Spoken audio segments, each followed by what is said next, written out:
Turkey has brilliantly executed all of its objectives in the so-called border negotiations with Armenia. Ever since 1993, when Turkish leaders closed that border, they set two main preconditions for its reopening and establishing diplomatic relations. First, Armenia must stop pursuing international recognition of the Armenian genocide, and second, return Artsakh or Karabakh to Azerbaijan. Despite persistent Turkish attempts to impose such harsh terms on Armenia, successive Armenian governments have rejected these Turkish preconditions. Thus, the standstill continues to this day. During the past year, however, a series of unexpected developments provided a new impetus for Armenia and Turkey to attempt to repair their contentious relationship. Both countries, already under pressure from the US and Europe, were now getting prodded by a third major power, Russia, to open the Armenian-Turkish border.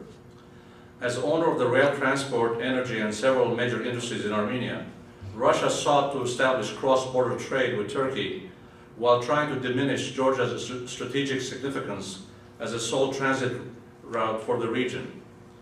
The turmoil in the aftermath of Armenia's contested presidential election last year rendered its new leaders more sensitive to demands from the major powers, expecting in return their support to counter the opposition at home. Besides wanting to appease these foreign countries and wanting to show results to win over their domestic constituency, Armenia's leaders believed that opening the border is in Armenia's own economic interest. Moreover, when Armenia's imports through Georgia were temporarily blocked during last year's Georgian-Russian war, Armenian officials realized the strategic value of having an alternate border outlet. Turkey also expects major economic and political gains from an open border with Armenia because, first, the population of Turkey's eastern provinces living in abject poverty would significantly benefit from trading with Armenia. Second, Turkey would fulfill one of the prerequisites for joining the European Union. And third, Ankara hoped to preempt the White House and Congress from taking a stand on the Armenian genocide. Despite such clear and immediate advantages, Turkish officials prolonged the negotiations, trying to secure maximum concessions from Armenia in return for the promise of opening the border. The first glimmer of a breakthrough came on June 23, 2008, when Armenia's newly elected president, Serge Sarkisyan, unexpectedly announced during a Moscow visit his acceptance of a Turkish proposal to form a historical commission on the Armenian genocide. However, the Armenian president insisted that the commission would be established, quote, only after the opening of the border, end of quote. Later on, the Armenian side further explained that it would agree to the establishment of an overall intergovernmental commission that would discuss all outstanding issues between the two countries. In the fall of 2008, as it became clear that Barack Obama would win the presidential election and most probably keep his promise to recognize the Armenian genocide, the Turkish government launched a major campaign to convince the international community that Armenia and Turkey were engaged in delicate negotiations which would be undermined if third countries acknowledged the genocide. Clearly, the Turks were not sincere in their declared intention of opening the border with Armenia. Had they been serious, they could have opened the border in a matter of days, not months or years. The second major breakthrough happened last September when the presidents of Armenia and Turkey met in Yerevan for the first time on the sidelines of a soccer match between their national teams. Armenians were encouraged by the fact that Turkish officials made no mention of their usual preconditions for Armenia to desist from genocide recognition and making concessions on Artsakh. The third critical development of Armenian-Turkish relations occurred in early April of this year when President Obama visited Turkey. Judging from his circumspect remarks in Ankara, it became clear that the American president had adopted the duplicitous Turkish line that third parties should not intervene in the Armenian genocide, while Armenia and Turkey are supposedly engaged in serious and intense negotiations. This carefully orchestrated Turkish ploy, however, almost fell apart when at the last minute President Aliyev of Azerbaijan refused to go to Istanbul to meet with President Obama. Aliyev was upset that Turkey was discussing the opening of the border with Armenia. Baku felt strongly that such a step would undermine its own interest in maintaining the blockade, which was supposed to pressure Armenia to make concessions on Artsakh. To safeguard Turkey's critical interests as a transit hub for transporting Azerbaijan's oil and gas to Europe, Turkish Prime Minister Erdogan repeatedly reassured Aliyev by announcing that the border would not be opened until Yerevan resolved its conflict with Azerbaijan. Armenia's Foreign Minister Edwin Nalbandian, objecting that Turkey was reviving its abandoned preconditions, initially also refused to go to Istanbul in April to meet with President Obama. However, he ended up taking a later flight at the insistence of American officials. Aliyev, on the other hand, remained steadfast in his refusal to go to Turkey.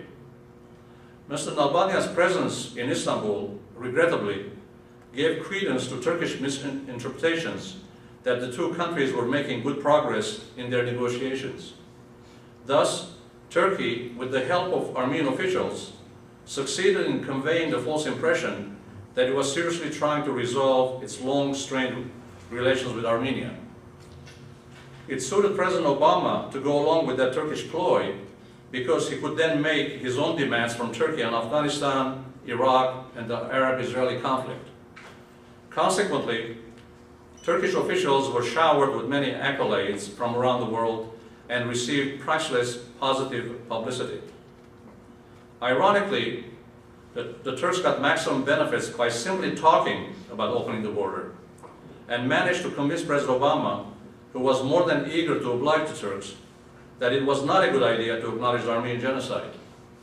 President Obama, upon his return to the White House from Turkey in April, immediately phoned President Aliyev to assure him of America's support for the resolution of the Artsakh conflict.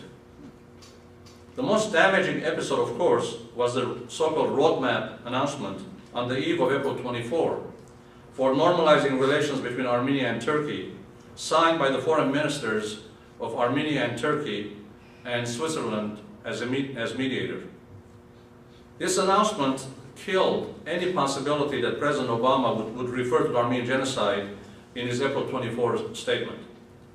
The roadmap announcement was cleverly orchestrated by the United States with the eager cooperation of Turkey and the willing participation of Armenia, expecting political and economic dividends. It provided the excuse for President Obama President Obama needed in order to avoid keeping his campaign pledge of recognizing the Armenian genocide.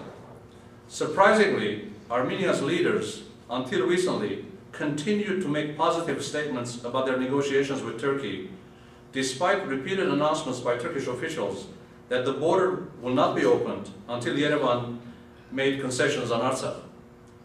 It is now clear that Turkey has frozen the border negotiations with Armenia until the Minsk Group co-chairmen, composed of the United States, Russia, and France, succeed in pressuring Armenia, and to a lesser degree Azerbaijan, to resolve the Karabakh conflict. Only then would Turkey consider opening the border with Armenia. To sum up the gains and losses of the various parties in the negotiations. First of all, Turkey.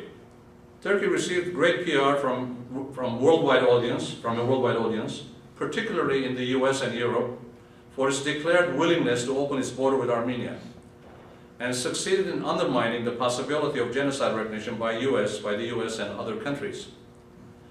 The United States received commitments from Turkey to facilitate the withdrawal of US troops from Iraq and pledged to continue to contribute more troops to Afghanistan. Armenia was left with an empty bag. First, it did not get the border opened. Second, it helped give Turkey the image of an influential regional power. Third, it helped undermine the recognition of the Armenian genocide. Fourth, the ruling coalition was weakened by the departure of the ARF. And fifth, it created a serious rift between the diaspora and the Armenian government. To limit the losses and counter future Turkish-Azeri games, I recommend the following.